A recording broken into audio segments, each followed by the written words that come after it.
नमस्कार, मैं अभिषेक। आप देख रहे हैं तरुण प्रभा न्यूज नेटवर्क। चलिए नजर डालते हैं कुछ बड़ी खबरों पर। निर्माता निर्देशक साजिद खान ने बॉलीवुड इंडस्ट्री और एक्ट्रेस को लेकर बात की। साजिद खान का कहना है कि आज बॉलीवुड में हीरो नहीं है, पुराने समय के हीरो को लाइफ स्टाइल पर चर्चा करते हुए साजिद ने कहा, पहले के हीरो शानदार और मजेदार जीवन जीते थे। आज की डेट में हीरो नहीं है, लीड है। हीरो बहुत कम होते हैं, जो पहले हीरो अब लीड है। अब कोई भी पिक्चर कर सकता है क्योंकि हीरो के मायने बहुत कम होते हैं। हीरो के मायने सिर्फ साउथ में बचे हैं।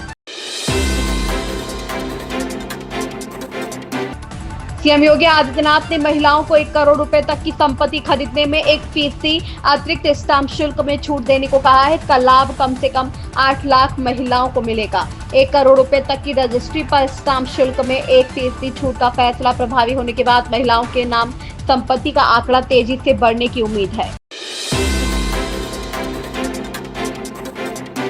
भारत और पाकिस्तान के बीच सैन्य कार्रवाई रोकने पर सहमति के बाद राज्यसभा सांसद कपिल सिब्बल ने रविवार को एक सर्वदलीय बैठक बुलाने की मांग की। हालांकि उन्होंने राजनीतिक दलों से आग्रह किया कि वे तब तक इसमें शामिल न हो जब तक सरकार यह आश्वासन नहीं देती कि प्रधानमंत्री नरेंद्र मोदी इसमें खुद मौजूद रहेंगे।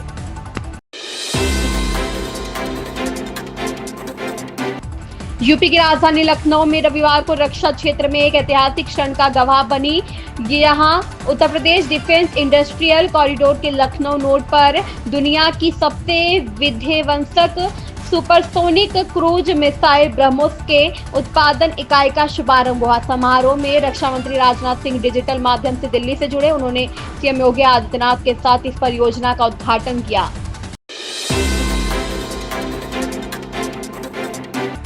मुजफ्फरपुर जिला बार एसोसिएशन के कल से जारी मतगणना का परिणाम आधी रात के बाद घोषित हुआ।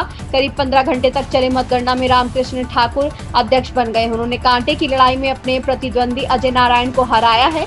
वहीं महासचिव के पद पर सचिदानंद सिंह ने कब्जा किया है। उन्होंने कड़े मुकाबले में प्रवीण कुमार को हराया है, जबकि सुधीर कुमार ओझा जिला बार एसोसिएशन के कोषाध्यक्ष के पद पर काबिज हुए हैं। नए जीते हुए लोगों को जिला के अधिवक्ताओं ने बधाई दी है।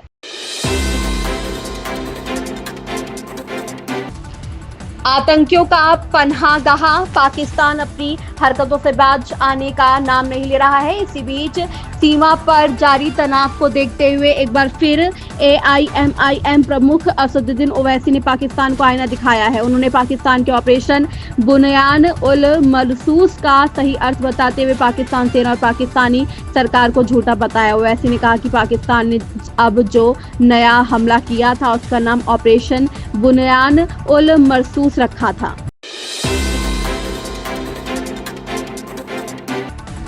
भारत और पाकिस्तान ने 4 दिन के संघर्ष के बाद शनिवार को संघर्ष विराम का ऐलान किया। हालांकि शनिवार शाम 5 बजे से संघर्ष विराम शुरू हुआ और इसके कुछ घंटों बाद पाकिस्तान की ओर से सीमा पर फिर से गोलीबारी की गई।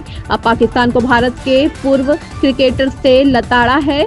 वीरेंद्र सहवाग और शिखर धवन ने सोशल मीडिया पर पोस्ट कर पाकिस्तान पर निशाना साधा है।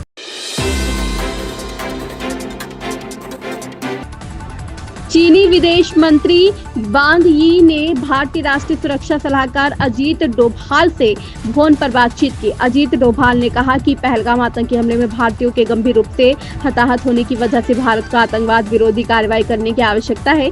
युद्ध भारत की पसंद नहीं थी और यह किसी भी पक्ष के हित में नहीं था।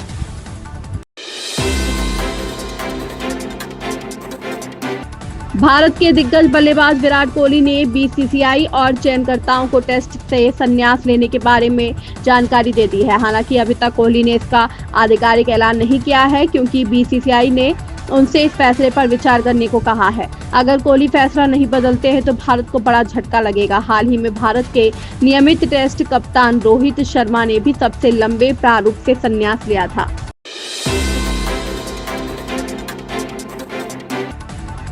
देश की सीमा की रक्षा करते हुए ऑपरेशन सिंदूर के दौरान वीरगति को प्राप्त हुए झुंझुनू जिले के वीर सपूत सुरेंद्र कुमार का पार्थिव शरीर आज सुबह सैन्य सम्मान के साथ झुंझुनू पहुंचा। उनके साथ जिला कलेक्टर राम अवतार मीणा और पुलिस अधीक्षक शरद चौधरी भी मौजूद थे। इसके बाद पार्थिव शरीर को उनके पैतृक गांव मेहरादासी ले जाया गया, जहां उन्हें पूरे राजकीय सम्मान के साथ अंतिम विदाई दी गई।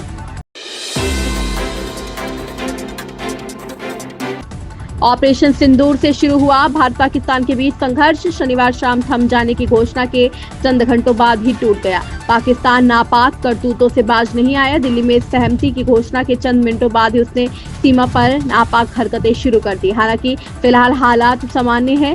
सबसे पहले सीज फायर का दावा अमेरिकी राष्ट्रपति ने किया था। इसके अगले दिन उन्होंने फिर से इसका श्रेय लेने की कोशिश की। कांग्रेस नेता और लोकसभा में विपक्ष के नेता राहुल गांधी और कांग्रेस अध्यक्ष व राज्यसभा में विपक्ष के नेता मल्लिकार्जुन खड़गे ने प्रधानमंत्री मोदी को पत्र लिखा है। अपने पत्र में दोनों नेताओं ने पीएम मोदी से संसद का विशेष सत्र तुरंत बुलाने का अनुरोध किया है। कांग्रेस पार्टी की तरफ से यह मांग पहलगाम आतंकी हमले और भारतीय सेना के ऑपरेशन सिंदूर के बाद से ही की जा रही है। वहीं एक दिन पहले भारत और पाकिस्तान के बीच हुए संघर्ष विराम के बाद से कांग्रेस पार्टी ने अपनी मांग फिर से दोहराई है।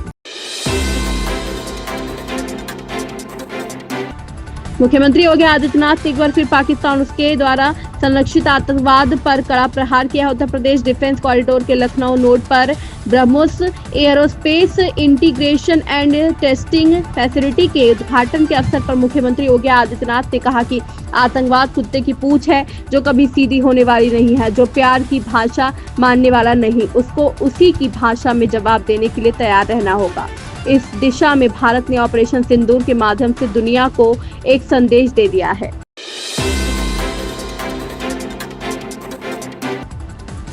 आज टॉलीवुड स्टार रामचरण ने लंदन के मैडम तुसाद वैक्स म्यूजियम में अपनी मोम की प्रतिमा का अनावरण किया, जहां उनके साथ उनके माता पिता चिरंजीवी और सुरेखा पत्नी उपासना और उनका क्यूट पेट डॉग राइम भी मौजूद रहा। टॉलीवुड स्टार रामचरण ने लंदन के मैडम तुसाद वैक्स म्यूजियम में अपनी मॉम की प्रतिमा का अनावरण किया। इस मौके पर उनके माता पिता चिरंजीवी और सुरेखा पत्नी उपासना और उनका पेट डॉग राइम भी मौजूद रहा।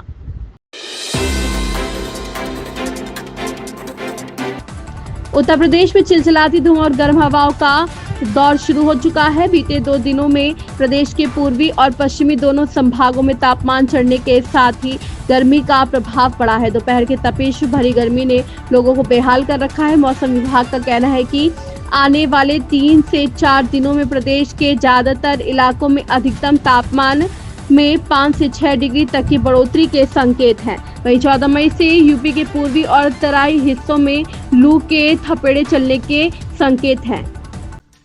फिलहाल इन खबरों में बस इतना ही। लेटेस्ट अपडेट के लिए आप बने रहें तरुण प्रभा न्यूज नेटवर्क के साथ। चैनल को लाइक, शेयर, सब्सक्राइब करना बिल्कुल ना भूलें। धन्यवाद।